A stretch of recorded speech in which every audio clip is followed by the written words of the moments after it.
You're tuned into the Voice365 Podcast, only on WARK300. We are back. It is Sunday, June 14th, 2020. Voice365 Podcast. I am your girl, alive and well, NedraTheDiva here. With the one and only Mr. 365. We are in the building. Yes. The Voice365 Podcast. Back again. Safe and sound. Hey. Safe. Lord willing. Lord Listen. willing. Listen, let me tell you something. We are here in Georgia, located in Georgia, and we get calls, we get texts, and everybody's like, okay, y'all be safe down there, y'all be all right, y'all good, da-da-da-da, and so on and so forth. It has been trying times. We are only in the 6th month, mind you, ladies and gentlemen. Honestly,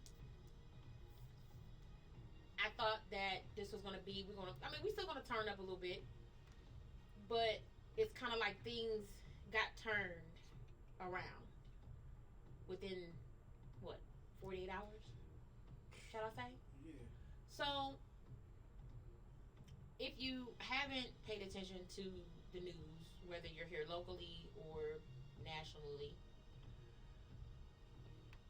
on Friday night, a 27-year-old unarmed black man was killed by Atlanta police after someone complained he was sleeping in his car at a Wendy's drive-thru. The man identified was Rayshard Brooks. He was shot in the back as he attempted to run away.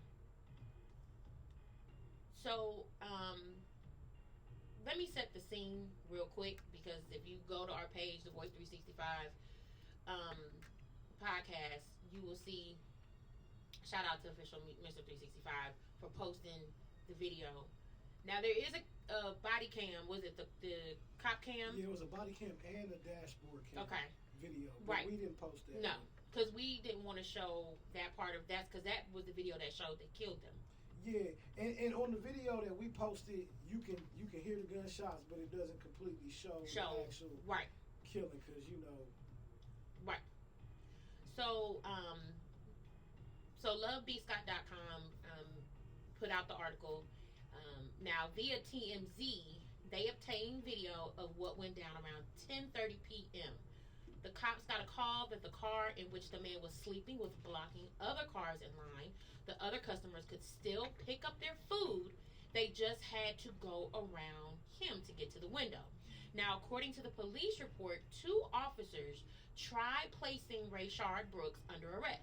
Now, after they say he failed his field sobriety testing, which was over 20 minutes long.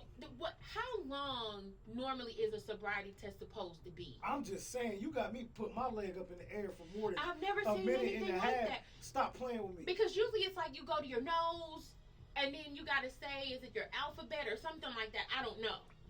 But it's just crazy. In the video, you can see the officers wrestling with Rayshard on the ground for nearly 30 seconds. When Rayshard stood up, cops say that he had taken a taser, which we did see, from one of the officers. The other cop opened fire with his taser, and Rayshard started running away. Both cops started chasing him from behind, and within seconds, 3 shots were fired at Rayshard.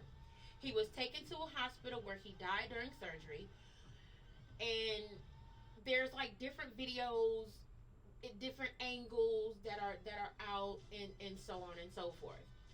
So,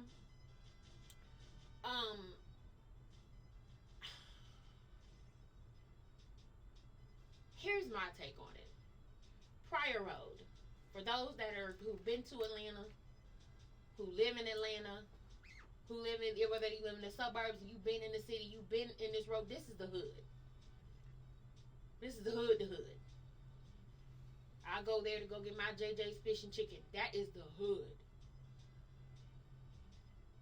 And what I'm trying to understand is, who in the hell called the police? Who called the police? Because the man wasn't bothering anybody. He was sleeping in his car. Now, shout out to my sister Tracy. She did send me Um, she did send me this guy's page who said that he was there. I'm trying to pull it up now. That's probably the light skinned guy. There was a couple people that posted videos that was there. So he said that he decided to go get some Wendy's, and it was a car in front of him for almost 20 minutes. So he said F it and went around, but he noticed that he was asleep. So, but he said, like, if you go on his page, he got the manager, but he said the manager didn't want to, hold on. Yeah. So he blew his horn, tried to wake him up before he started recording him, and even the Wendy's manager came out and tried to wake him up because she said she didn't want to call the police. And then that's when he found out after he posted the video, that's when he found out he was killed.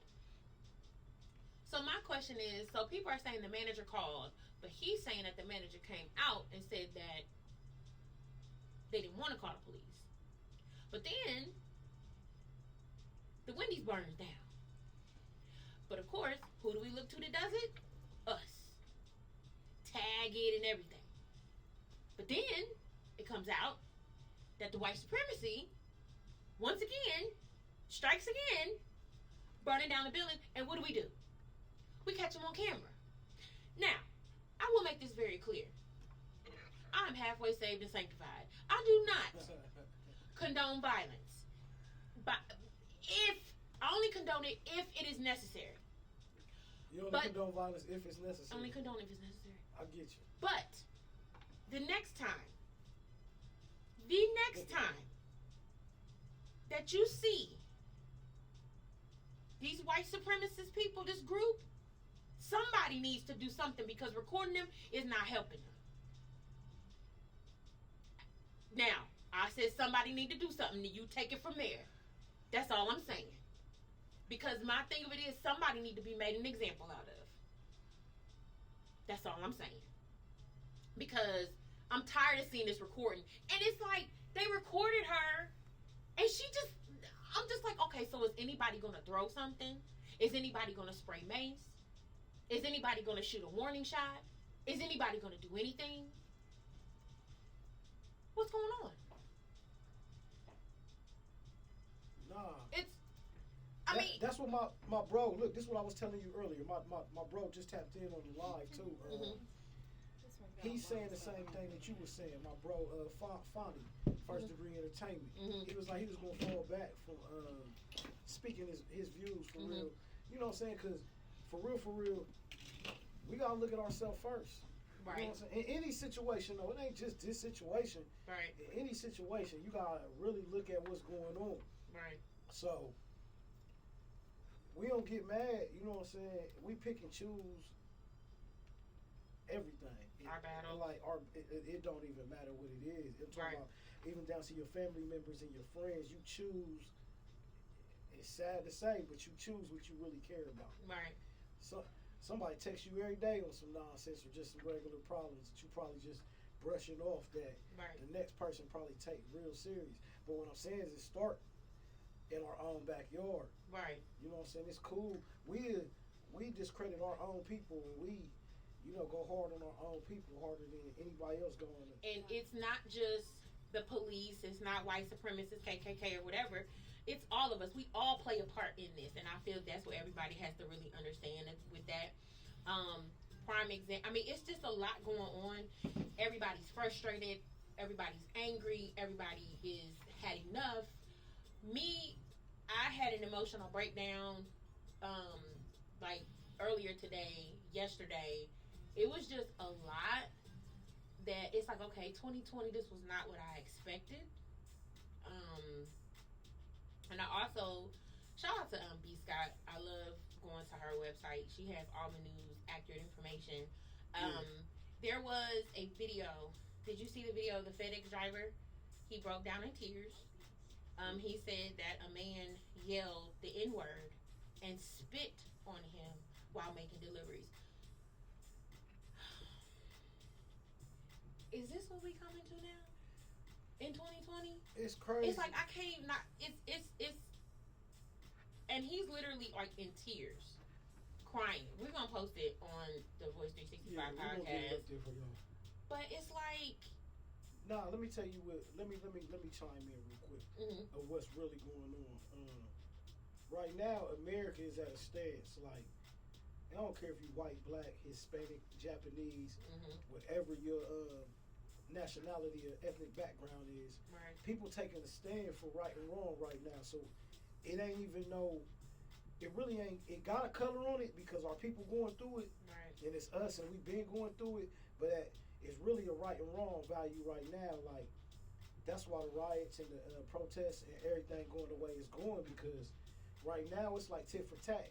You take one of ours, we tearing shit up. Right. Until y'all get it right, every trip. Right. You know what I'm saying? Like, so it don't necessarily make it right for some of the people or the innocent victims as you may have or businesses that be involved, but Right. that shit happen every day in the hood. Somebody, innocent bystander, a little kid get hit, bullet come through the house and ain't had nothing to do with it. Little kid get hit by a car, innocent little motherfucker ain't had nothing to do with it. Right. So it's the same thing. Our people been going through this for years. So when you look at it like that, I mean, like people saying, fuck them buildings.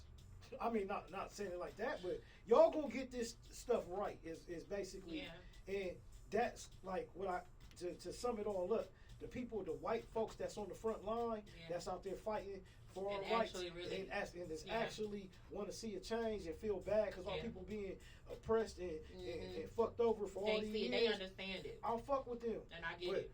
We appreciate you. All you others that got something to say, that just all. Man, Sally, Karen, all y'all beat it. You Karen, know what I'm saying? Kevin, stay over there. Becky, you know Sue, have a seat. No, it is what it is. But have a seat. It is what it is. It is what it is. Again, it's the Voice365 podcast right here on WARK300Radio. I am your girl, NedraTheDiva. With the one and only Mr. 365. And we got some guests coming through. Our first guest is coming up here shortly. Now, I don't want to mess up the name. Hey, Verse Rare, LaFlair, yes, coming through the Voice365 podcast to kick it with myself, the voice of the streets, and the voice of all media, NedraTheDiva, man. So we're going to get into this new, and you know what? The little baby, he's growing on me. The baby be spazzed. And I appreciate it. So we're going to get into his new song that everybody has been talking about. It's been getting a lot of airplay, so we definitely going to play that here. It's called The Bigger Picture. So because he was out protesting, I think it was on Friday. Yeah, it was Friday. It was Thursday or Friday. He was out there on the front line. So that's good to see somebody of this generation. And I've seen a lot of people of this generation out there on the front line. A few of my nieces and nephew back home, they were out there protesting back in Columbus. So that really warmed my heart. I just hate that they have to see this and go through something like this. But, you know, it is what it is. You know, they're learning. This is going to go in the history books on down the line. So hopefully this outcome doesn't come out deadly. But again, we're going to get into this little baby, and then we're going to be back with our first guest. So keep it locked right here, Voice365 WARK300 Radio.